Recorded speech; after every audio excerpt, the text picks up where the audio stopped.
Hoje, as Big Techs, as redes, já fazem redução de conteúdo, ou seja, a liberdade de expressão ela é limitada. Então, você vê que não está se falando aqui de censura. O Google não está reclamando de censura. O Google, a carta dele expressa a preocupação que o texto da lei possa dar brecha, inclusive aqueles produtores de conteúdo que todos querem banir, conseguirem passar, avançar pelos filtros que ele tem. Então, esse é o tema, gente. O que está sendo discutido hoje é isso.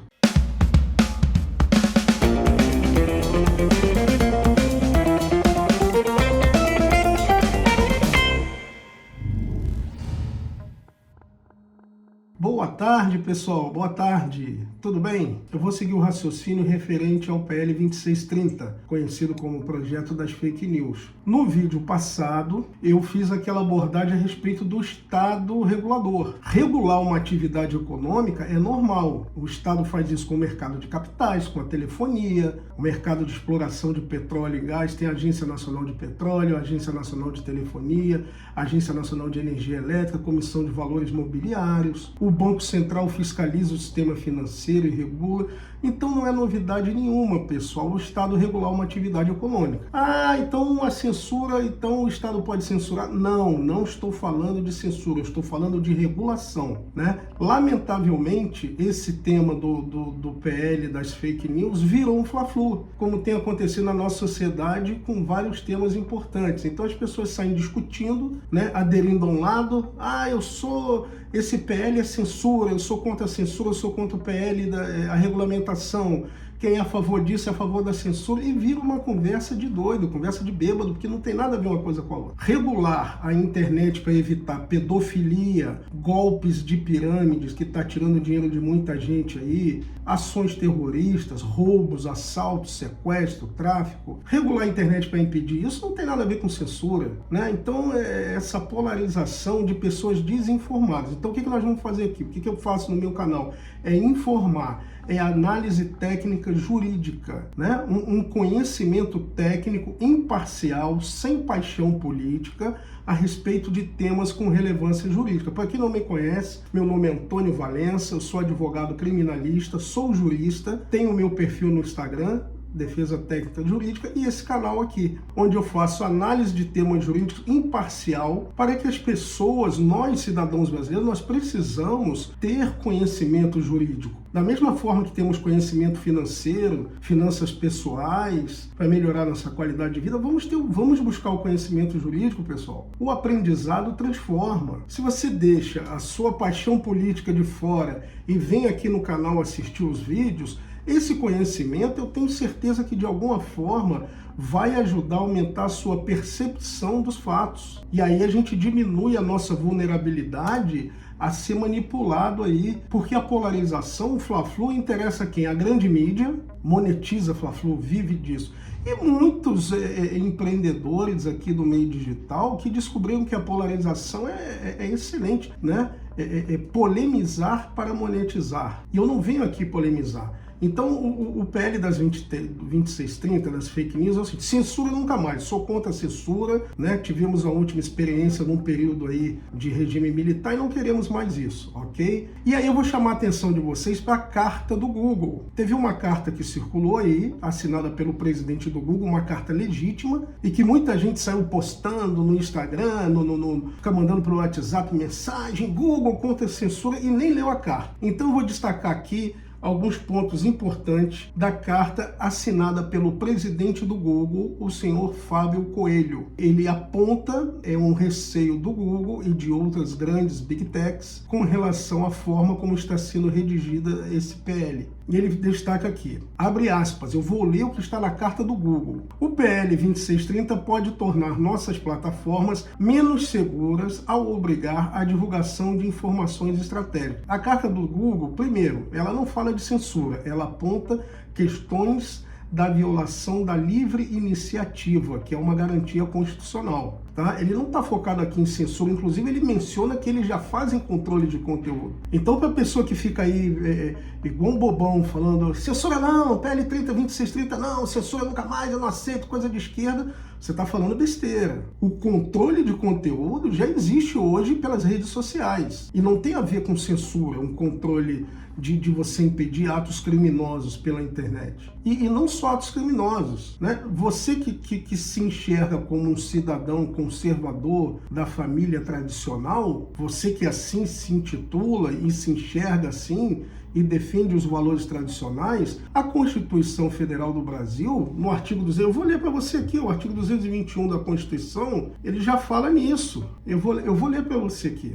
O artigo 221 da Constituição da República diz assim: a produção e a programação de emissoras de rádio e televisão atenderão os seguintes princípios: rádio e televisão. Inciso 4, respeito aos valores éticos e sociais da pessoa e da família. Então, a família tradicional, conservadora, o homem de família conservador, ele tem já os seus valores garantidos e defendidos no artigo 221 da Constituição. E nunca se falou em censura, nunca ninguém veio ficar gritando na internet, surtando, porque o artigo 221 fala em limitação do direito de expressão das emissoras. As emissoras de rádio e televisão não podem circular um conteúdo que falte com respeito aos valores éticos e sociais da família brasileira. Então isso já está na Constituição e já vem ocorrendo. Então polemizar isso, criar um fla-flu é covardia, é falta de intenção. E quem fica fomentando isso, lamento dizer, gente, mas poxa vida, é falta do que fazer. A Constituição já garante, né, já limita essa produção de conteúdo da televisão e rádio aos valores da família. As agências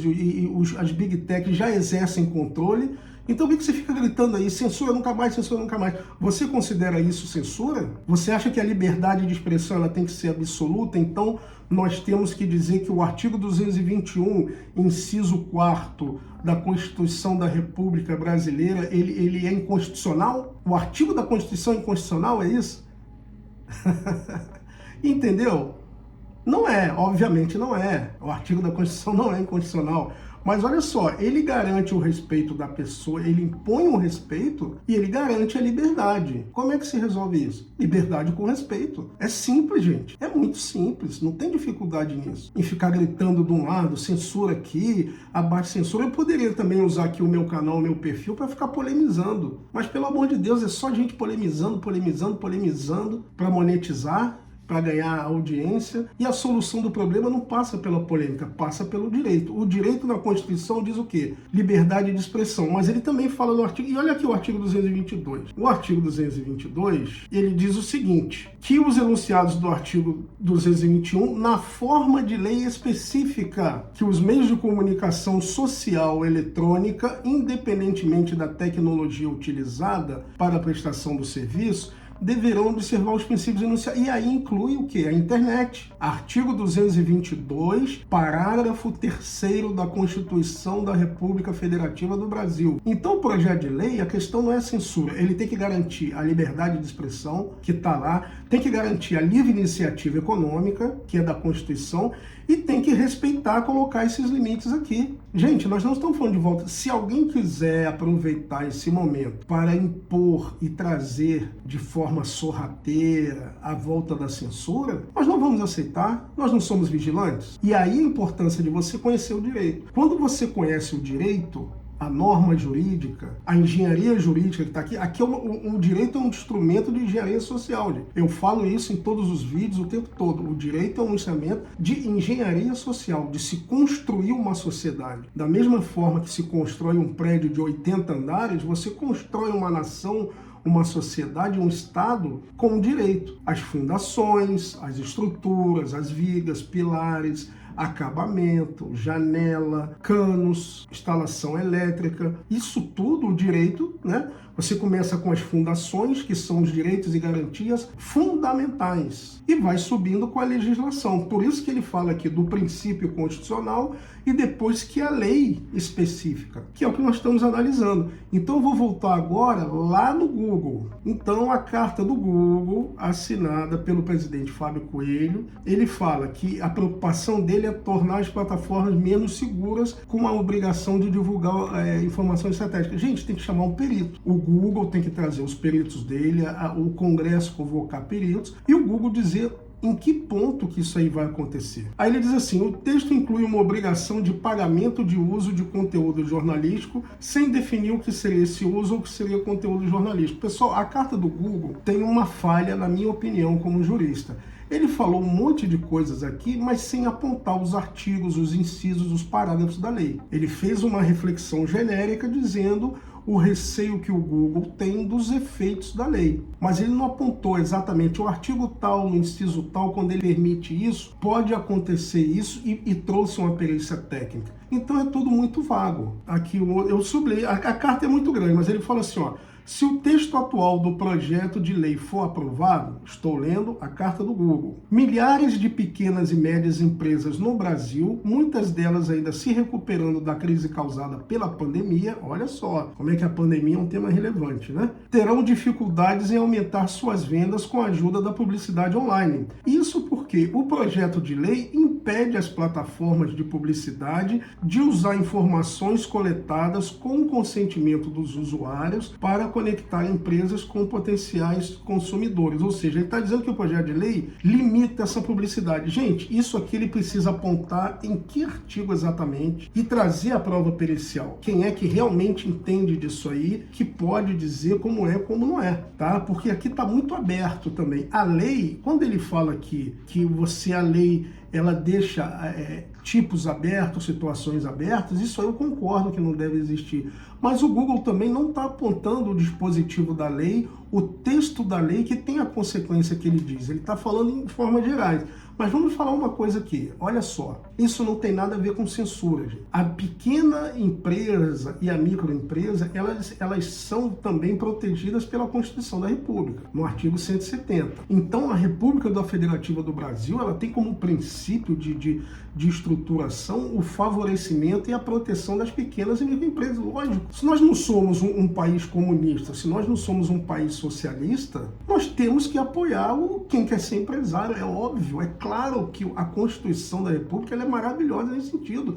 Dizer, Brasil, o Estado brasileiro tem que apoiar o pequeno empresário. Então, uma lei que venha prejudicar as pequenas e médias empresas, lógico que ela tem que ser revista, mas tem que ser apontada aonde?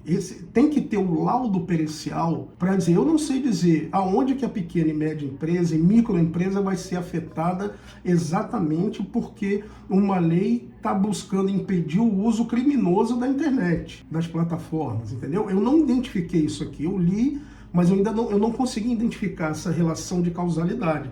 Ela tem que ser apontada porque tem conhecimento técnico pericial dessa área. Aí ele diz aqui, olha a carta do Google, não nos opomos ao objetivo proposto pelo projeto de lei de combater a desinformação, mas da forma como o texto está agora, ele não vai alcançar essa meta. Olha bem, o Google não está falando nada de que se opõe a um combate à desinformação, à limitação de conteúdos. Então muita gente está aí dizendo o Google vai sair do Brasil, a censura da esquerda. Gente, não, se existem pessoas do atual governo de esquerda que querem aproveitar o projeto de lei para instituir uma censura, uma volta de um regime autoritário, isso aí nós vamos identificar e vamos gritar. Não é essa discussão. Quem está nessa discussão está equivocado, está se comportando segundo aquilo que eu tenho no meu vídeo. Você procura aqui no vídeo, no canal, gente, o vídeo que eu fiz sobre o efeito manada. O comportamento de manada, ele existe, ele é muito detectável quem opera em mercado financeiro, quem opera em bolsa de valores. Mercado futuro, então, quem opera em mercado futuro de dólar, de índice, né? Eu de vez em quando faço umas incursões aí. Você vai ver que o efeito manada, ele ocorre com muita frequência. O cachorrinho do ministro, do presidente do Banco Central,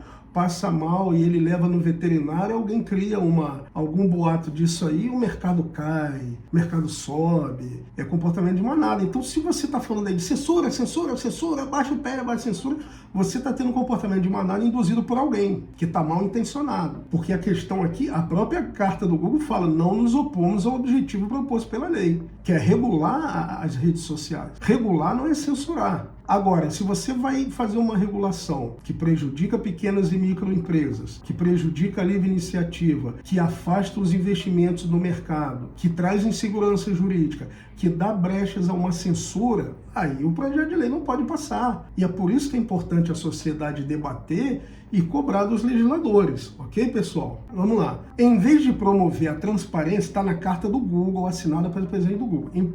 Abre aspas. Em vez de promover a transparência, o PL 2630 poderia dar aos agentes mal intencionados um mapa completo de quais critérios usamos para reduzir a circulação do conteúdo de baixa qualidade. Veja bem, pessoal, olha que interessante. Mais uma vez, ele não apontou na lei onde é que estão essas falhas, onde é que o texto da lei pode ter essa consequência.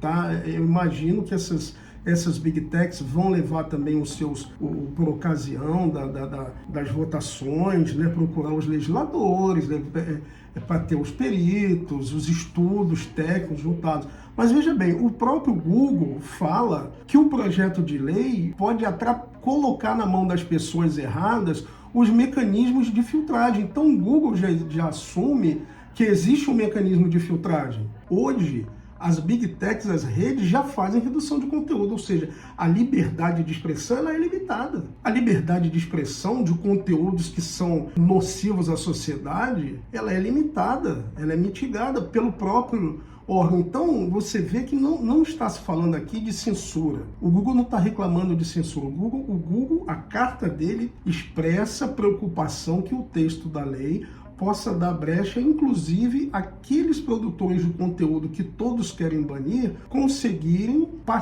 avançar pelos filtros que ele tem. Então, esse é o tema, gente. O que está sendo discutido hoje é isso. Não é censura, não é fla-flu, entendeu? O negócio de fla-flu, quem estiver fazendo um perfil, sabe, aqui nas redes, enviando você mensagem de WhatsApp, a censura da esquerda, os fascistas da direita, que é um acusando o outro. Um dizendo que a esquerda quer trazer a censura, igual Cuba, igual Venezuela, o outro dizendo que a direita quer trazer o fascismo, igual do Hitler, usando as redes sociais. Tudo baboseira, tudo baboseira. Não tem nada disso aqui no projeto de lei, e não é isso que está sendo debatido pelo Google, nem por ninguém. O que está se debatendo aqui é uma questão que, se um projeto de lei ele é mal redigido e ele segue adiante, ele pode ter consequências danosas para a economia, ele pode ter consequências danosas nesse sentido que o Google está dizendo aqui, daquele conteúdo que a sociedade quer se livrar, ele conseguir permanecer e avançar. É isso que está sendo debatido, gente. Então, eu chamo vocês, por favor, vamos deixar o fla-flu de lado, assiste o vídeo aqui das manadas, né? Essa semana nós estamos enviando um e-book gratuito para vocês, que eu escrevi um e-book pequeno, você vai ler uma leitura fácil para você entender o que é o direito. O que é o direito? Isso aqui que está acontecendo aqui, o Estado regulador, a sociedade participando, isso é uma coisa muito bonita. O Homo sapiens tem aí 160 mil anos, a nossa espécie. O direito começou a se estruturar aí há 5 mil anos antes de Cristo. Consolidação de leis, 2.450 anos antes de Cristo. O modelo de Estado que a gente tem foi agora, na Idade Moderna, né? O modelo de Estado que a gente tem foi com a queda do Império Romano do Ocidente, do Império, né, Sacro Império Romano Germânico. Aí surgiram os Estados Nacionais, aí que surgiu a França, Prússia, a Áustria. Aquilo tudo foi surgindo lá já bem recente. Nós temos aí o quê?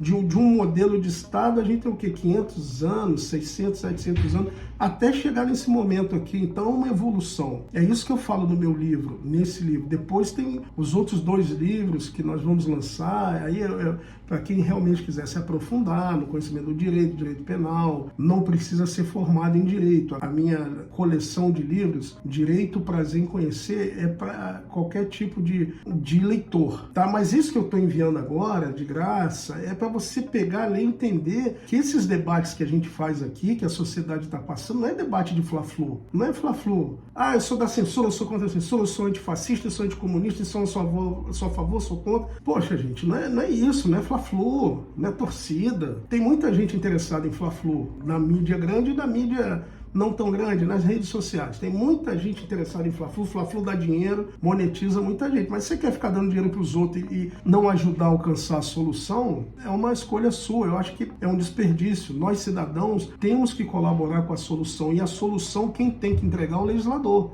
E aí, pessoal, eu vou pegar aqui a lei. Eu creio que tem o artigo 25 da lei. Congresso Nacional terá um conselho que terá como atribuição a realização de estudos, pareceres e recomendações sobre a liberdade e transparência na internet. Parágrafo único, inciso 2 do projeto de lei 2630, falando desse conselho. Elaborar um código de conduta para as redes sociais e serviços aplicável para a garantia dos princípios e objetivos na lei. Aí ele fala, fenômenos relevantes no uso de plataformas por terceiros, incluindo, no mínimo, desinformação, discurso de incitação à violência, ataques à honra e à intimidação vexatória. Veja só, gente, desinformação. Desinformação precisa realmente ver o que vai ser conceituado como desinformação. Por quê? Na época que todo mundo acreditava que o Sol girava em torno da Terra, quem falou que a Terra girava em torno do Sol, aquilo ali foi considerado desinformação. Foram queimados na fogueira. Hoje não se queima mais ninguém na fogueira, graças a Deus, imagina, né? Mas você entende o que é desinformação? Para uma sociedade, uma descoberta científica, um avanço, uma nova teoria pode ser considerada desinformação. Então é muito perigoso isso, tá? Eu sou um cara, quem me conhece, acompanha aqui, eu tive posição bem emblemática na época da pandemia, eu não sou negacionista, eu condeno o negacionismo. Negacionismo para mim é coisa de realmente sociedade atrasada, involuída. Mas a gente não pode também considerar tudo aquilo que é novo, que diverge do que a gente acredita, como desinformação. Senão, até hoje, a gente estaria vivendo acreditando que o Sol gira em torno da Terra, entendeu? Então, esse conceito de desinformação ele precisa ser muito bem definido. O progresso da filosofia se dá a novos paradigmas, porque se eu considerar todo novo paradigma que surgiu como desinformação, como é que nós vamos fazer isso aí? Aí sim é a brecha da censura. A brecha para se falar em censura é esse conceito de desinformação,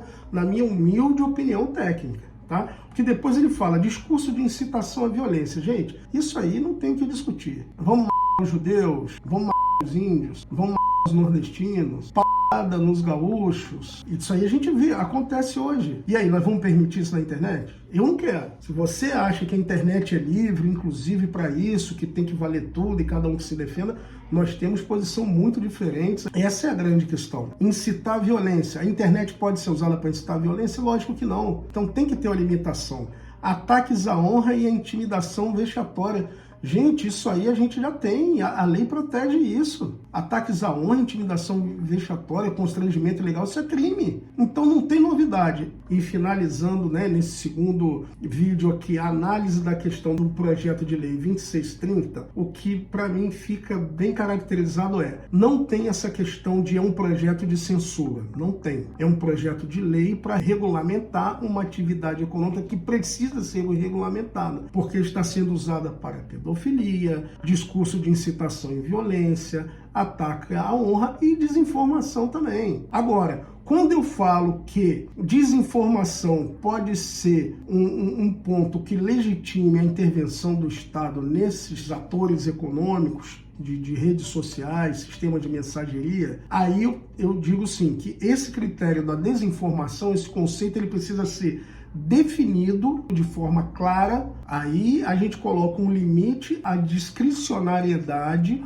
do conselho, esse conselho que será instituído para elaborar os estudos, pareceres e recomendações sobre liberdade e transparência. Então esse conselho, ele tem que já vir definido o que é essa desinformação e os limites do que vai ser entendido como desinformação. E aí a gente fica protegido com uma potencial atuação do Estado como um censor, alguém que vira a impor a censura. Eu encerro aqui. Muito obrigado pela audiência, muito obrigado por ficar comigo nesses 2 vídeos longos, e eu espero que realmente esse conhecimento, essa reflexão imparcial que a gente tem aqui nesse momento sirva para transformar a sua percepção, para que a gente possa juntos fazer um Brasil melhor. O Brasil precisa da gente, ok? Boa semana!